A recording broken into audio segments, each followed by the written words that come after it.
Warning! This video blog or vlog could contain harsh opinions or foul language. If you do not appreciate said content or material, well, you could just fuck right off.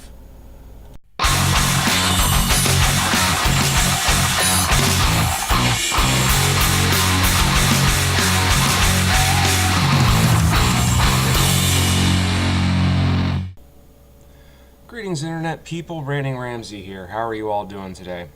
Not doing so badly. As you can tell by the title, what we're talking about today is my thoughts and opinion on Ender's Game. Specifically, we're going to talk about the movie, but there's a little bit of prefacing that I want to do. This is possibly one of my favorite literary works of all time. I first read this book right here when I was in high school. I want to say back in like 1996, maybe even 95. I read this book, and it's absolutely fucking amazing book. It's one of my favorite books of all time, to the point where this is actually about the 5th copy of this book that I have owned. And then I don't even any longer own the sequels Speaker for the Dead or Xenocide, and still have Children of the Mind, because I enjoy these books so much that when somebody I know who's interested in reading, who likes to read books, hasn't read it, I give them the book. I don't even loan it to them, I give it to them. I go, here, this book is now yours, read it. I will happily buy another copy for myself. Simply haven't gotten around to buying new copies. It was, I think, a 3rd copy of Speaker for the Dead or a 3rd copy of Xenocide, because they're that good, and I just haven't gotten around to buying them. I also like the spin-offs, the mid-sequels, and the sequel spin-offs. I am heavily invested in this series, almost as much as I'm invested in the Alien Xenomorph franchise. Maybe even more so, because these are books that I spend more time than just an hour and a half reading. The story is amazing. The moral dilemma it presents is amazing. Everything about it is simply amazing. So if you like to read books, read the fucking book. It's fantastic. And so now we get on to talking about the movie. Did I like the movie? Absolutely. I thought it was extremely entertaining. It was visually impressive.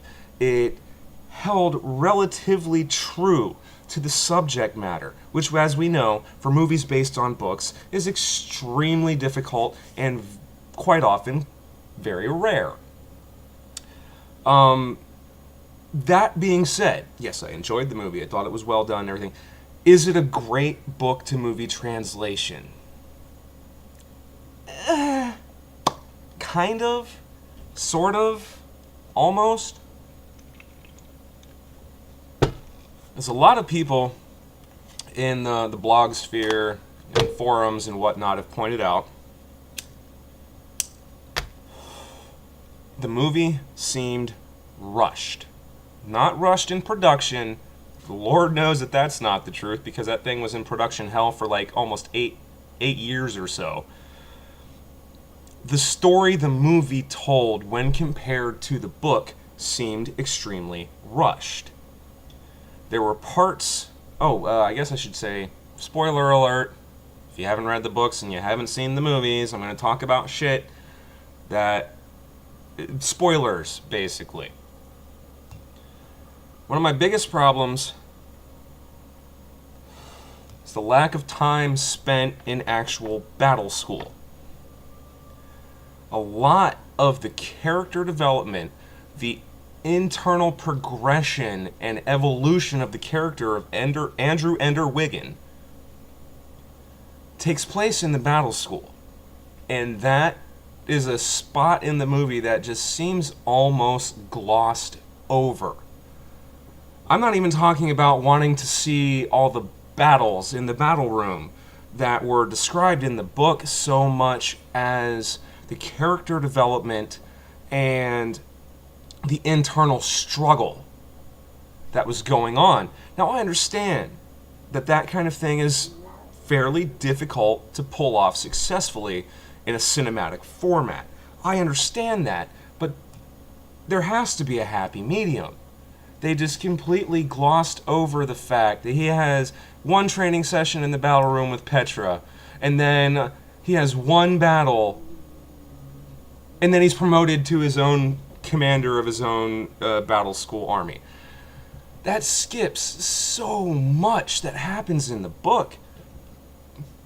In recent interviews with Orson Scott Card, specifically on the subject of the movie, kind of enlightened some of the things that I was thinking and feeling when I was watching the movie, which is that really, to show the internal struggle and the internal development that was going on within Andrew Ender Wiggin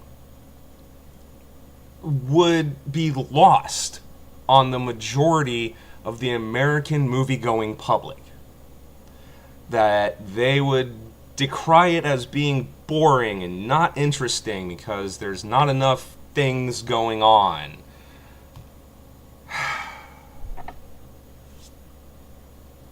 And I guess I can accept that. I can accept the fact that they were trying to make a movie that if you had never even read or heard of the books, would still sell tickets and make money.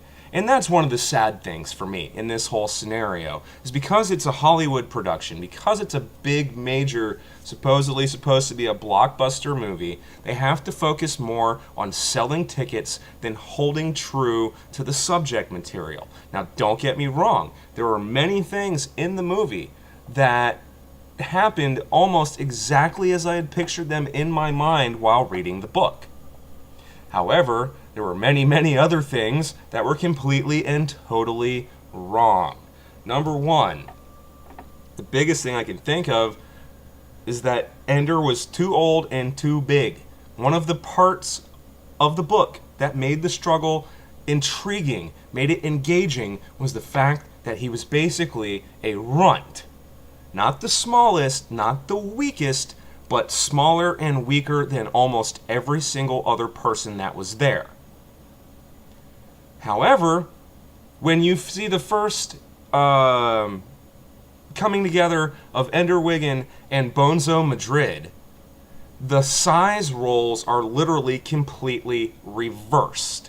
Ender Wiggin should have been here, Bonzo should have been here. But no, in the movie, Ender literally towered over Bonzo. And in the theater, when I was watching it in the advanced screening on the 31st,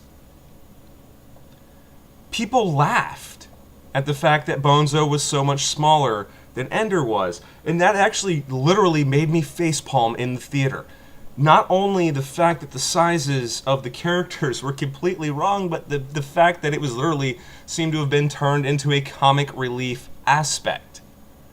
That it was just exploited for a cheap laugh in a book or a movie conversion that should really not have had any humor in it at all.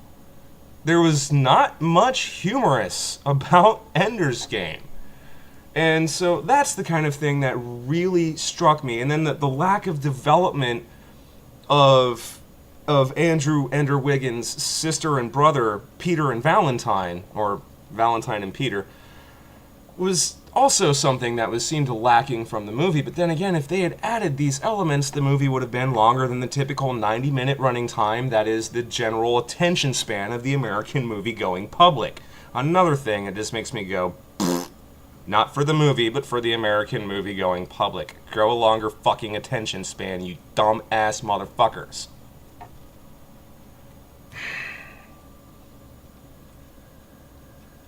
Did I like the movie? Absolutely. I've said that before. I enjoyed the movie.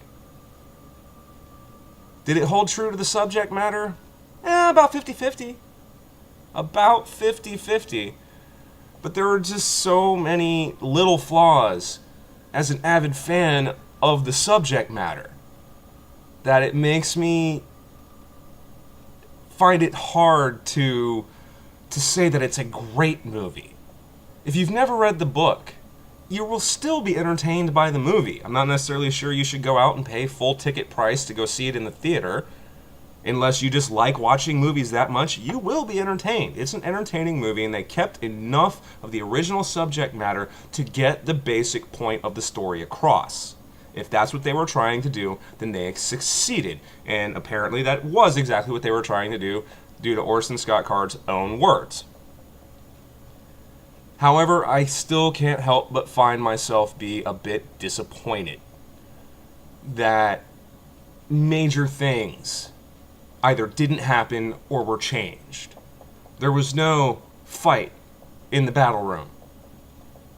The fight between Ender and Bonzo in the shower room, though they got elements right, there were certain things that they got right about that. The ending, completely and totally fucking wrong.